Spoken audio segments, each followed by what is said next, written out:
You know, I've done a lot of talking about Epic Games on this channel, Unity as well, and you gotta sit there and look at the bigger pieces and start to piece together a puzzle of your own. You've got a world of all these devs out there. You've got Sony, you've got Microsoft, you've got Tencent, you have all these game developers that are looking for the next greatest thing. And Epic Games is one that stands out because they're getting the raw dog of the deal. They're getting the crappiest deal. They're trying to create a different sense of the market. But after looking at the financials from a article, I sat there and I had to pose the question, is someone about to purchase Epic Games? How much am I bid for item 751? 751. Nothing. No bids for item 751. A buck.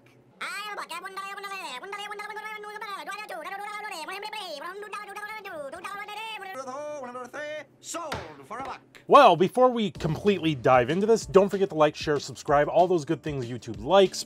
I've been trying to say this enough in the videos. The more you guys like, the more you subscribe to the channel, the bigger we come, the easier this becomes for me to make videos like this. Anyway, analysts, how Epic Games' grandiose ambitions led to mass layoffs. This comes from Tweaktown. It's someone that I've come across every once in a while. Their articles are hit or miss. It's something that it came across and I went, there's a lot of info in this article that I just didn't know what was going on. Despite multiple companies investing billions into Epic Games, years of overspending and chasing ambitious models have led to mass layoffs at the company. And might I say in here also, they've had two major lawsuits, one up here in Canada, I guess isn't that major, but the one with the FTC was over $500 million. But then at the same time, they had Sony and Lego each propping them up with $1 billion from each of those companies. That's absolutely insanity to hear about and to put them in perspective of where they might be lying. Fortnite makes billions of dollars a year and is one of the most popular video games ever made, so why is Epic firing hundreds of workers? This goes back to the 16% of their workforce that was laid off. I covered that in a previous video if you want to go back and watch all that, but it's what's behind all of that, where the money is going, how much money is actually being brought in, and it's surprising that it's very little at this point. Epic Games is one of the most interesting companies in the video game industry. While Epic is the maker of Unreal Engine, one of the most widely used multimedia graphics engines on the planet, this engine doesn't define Epic's ambitions. The reality is that Epic wears many hats. They're into TV shows, film, CGI, cars, they're into major video games. They're in many facets of our lives at this point.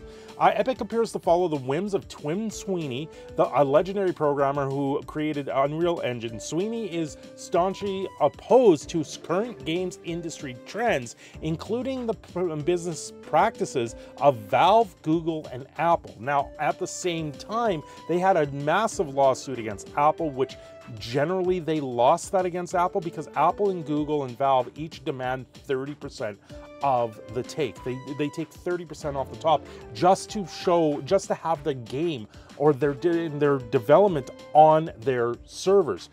The Google Play Store and Apple, what is it, Apple Play? I can't remember what the Apple one's called, the Apple Store. That 30% in mobile gaming is quite high. So Epic on their own turn around and they did an 85-15 split. So they only take 15% off the top. They take half of what all these other ones are. But if they want Fortnite to be on Valve or Apple or in these mobile games as well, or Rocket League even, or Fall Guys, they have to pony up 30%. It's absolutely ridiculous at the same point. That's why you see so many microtransactions. That's why you see so many free games. And that way the balance kind of comes back. The Battle Royale for Fortnite redefined what success constituents for the unified third-party console, PC, and mobile markets. Fortnite is so big that the game is kind of high watermark for the industry. Major players like Microsoft, Sony, EA, Activision Blizzard, and Ubisoft are all trying to emulate Fortnite's success in their own way, but it's not really. I know recently, like, Roblox overtook Minecraft for when it comes to Google Trends and searches, but Fortnite is its own entity. And I don't even recognize it as its own entity because they have all the different IPs being mixed in there. And all these IPs being mixed in there creates a deluge. They create something that isn't itself anymore. So to say that it's the high watermark, I don't see it that way. I really don't. The other major distribution point is the Epic Games Store. Success for Fortnite appears to be created a resentment for gaming's biggest platform holders, except for maybe Sony, who has invested billions into Epic Games. Fortnite billion-dollar success has brought lots of revenue into Epic Games, but Epic doesn't keep all the earnings. Epic has to shell 30% of its revenues. The Epic Games Store lowered 85/15 and split has forced competitors to also reverse their revenue splits. Microsoft instituted a 88/12 split for PC games sold on the Microsoft Store. Valve has made some changes to the fee structure, with developers keeping up to 75% of revenues if a game makes over 10 million, and 80% of the revenue if it breaks 50 million. $50 million in a game. This is a $300 billion industry after all. There's one big problem with the plan. The Epic Games Store is not profitable and it operates at a loss. And they don't think it's going to make money until 2027. That's a major hit against the Epic Games Store. Yeah, they're taking a loss and they're subsidizing it with Fortnite. So now you have to sit there and go, wow, are you really doing the good thing here? When you get down to the nitty gritty, Epic Games pays like $10 million for some AA, like next tier level games to be able to offer them for free. I think it was like Tiny Tina's Wonderland is one of them. There's a couple others that have come out. They've also got multi-year deals with Ubisoft as well. Yeah, what is it? Dead Redemption 2, Borderlands 3, and massively popular Genshin Impact. I know all of you guys rail every time I say this game. To attract new users, Epic gives away games frequently, and they gave away, what is it, 291 games between 2020 and 2022. That's a lot of free games. Missed income, Fortnite kicked off iOS, so when the lawsuit went along, they ended up removing it off the Apple Store because of the loss. Fortnite has not been offered on the Apple Store since August 2020.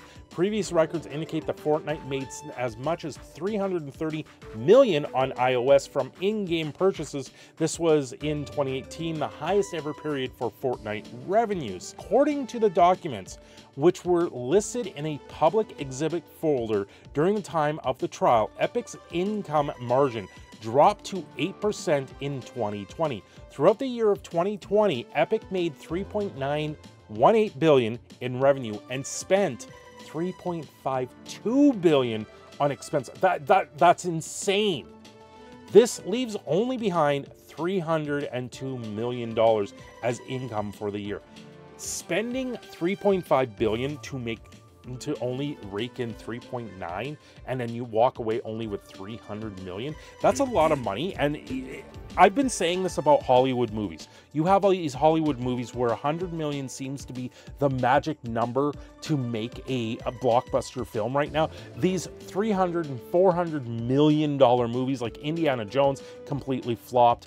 They just don't do well. You've put in too much money and then you don't get enough back. And financially, that doesn't make sense. And this is where I sit there and go, are they about to be bought? Because if they're spending this much money for expenses, a merger at this point would actually turn around and lower the expenses and be able to bring more income. And the only way to do that is if someone was to buy them out or if they were to merge with someone. Tencent already owns 40% of Epic in this case. And Sony also put in $1 billion into the company. When Tencent bought into Epic, that was back in 2012, 2013, and they bought in with $330 million for a 40% stake. With Sony and Lego each throwing in $1 billion of their own money, now you have to go, well, they made $3.9 billion in revenue, and if Sony and Lego put in $2 billion, where does that really go? That means that they're spending upwards. They're spending way more money than they're actually bringing in.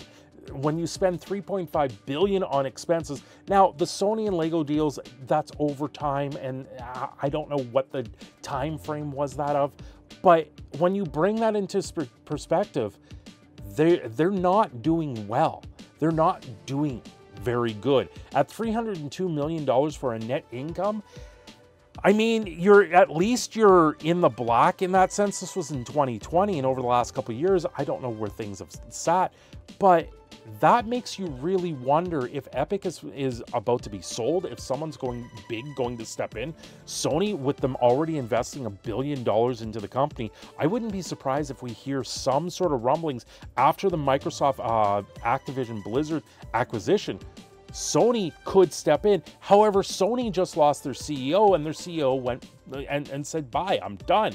So that's not a likely choice. Does Tencent then turn around and throw more money into this? Does Microsoft become a complete powerhouse and throw money at Epic Games? There is many questions here. Now, the difference with Game Pass and the Epic Game Store, imagine if the Game Pass and the Game Store were able to merge in some way. That would make it a complete powerhouse when it comes to internet gaming and video games in general. These are the thoughts that I went through my head when I read this story. It was absolutely mind-boggling. I'll try and link this story in a pinned comment. If you guys want to read through it, there's a lot of info here to really digest. And it just, when you look at the financials, you can understand why they're kind of in the situation they are, why they had to lay off people, why they had to get rid of people. And then you got to ask the question of, are they going to continue successful, or are they going to go tits up and someone has to come in and buy them up? Anyway, I'm your proud Canadian Phoenix Cindershadow. Don't forget to like and subscribe. I hope you like this little dive into Epic, because I know I sure have over the last little bit been enjoying looking at the Epic Game Store in a little bit more of a reserved eye. Thanks for watching. Have yourselves a great day.